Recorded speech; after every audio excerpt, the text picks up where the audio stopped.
Pagbati sa ating mga viewers. Para sa lahat ng mga Pilipino, pinag-iingat at pinaghahanda. Super Typhoon Christine maglalandfall. Kasing lakas ng Bayong Lawin noong 2012.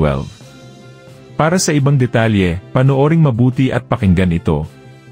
Ito ang update kay Bagyong Christine.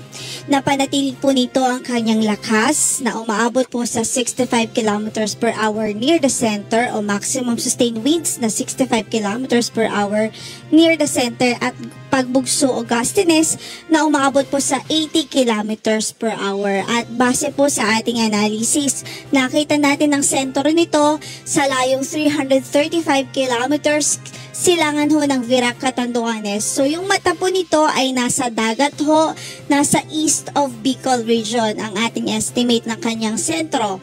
So ang kanyang movement for the past few hours ay pa-kanluran, hilagang kanluran sa bilis na 10 kilometers per hour. So kung mapapansin nyo po, yung kanyang movement mabagal pa rin talaga over the past few hours at sa mga susunod na oras, ina-expect natin mabagal yung pagkilos nito.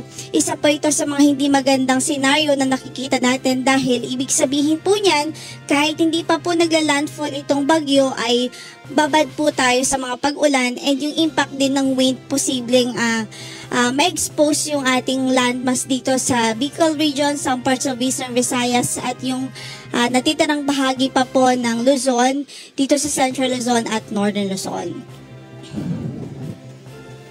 Sa track po na ipinalabas ng Pag-asa kaninang 11 AM, ay makikita po natin that in the next 24 hours, ang kanyang sentro ay tinatayang nasa 280 kilometers east-northeast ng Infanta, Quezon. So nasa dagat pa rin po yan bukas. Ang kanyang sentro, nasa dagat pa rin bukas. At posible na kung hindi po magbago yung kanyang track at direksyon, ay posible po itong maglandfall bukas ng gabi. So, andito po, makikita po natin 24 hours and then posible maglandfall tomorrow evening.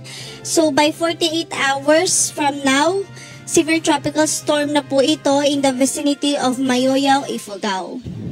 So, makikita din po natin na posibleng landfall scenario po nito ay dito sa Northern Luzon. Kaya lang, importante din ma-remind po tayo na hanggat nasa cone of probability po yung inyong mga lugar, ibig sabihin ay posible rin pong maglandfall doon. Posibleng northward or southward pa po ng ating track. Samantala, in the next 72 hours, ine-expect natin na ang kanyang sentro ay nasa layo na ng 185 kilometers west-northwest ng Bacnotan, La Union, Bacnotan, La Union, so nasa labas na po ito ng landmass by 72 hours. And then 96 hours, posible na nasa labas na po ito ng ating area of responsibility. So sa Saturday morning pa po yan.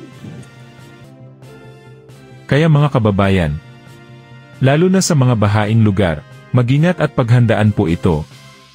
Muli, ito ang Senyor Balita naghahatid sa inyo ng makabuluhang balita at totoong impormasyon.